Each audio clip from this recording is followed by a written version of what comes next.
Hello everyone. I am Joanne from China and I am a salesman of a crawler mobile crusher manufacturer. Today I recorded a video of a cone crawler mobile crusher.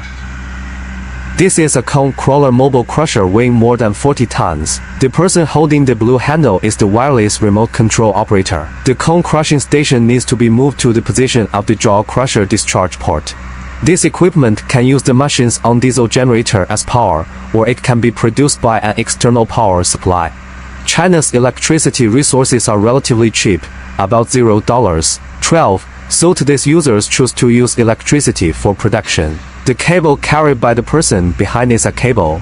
It takes several people to move the production position in the stone factory. Of course, when diesel is cheap, it will be more convenient to move using oil as fuel.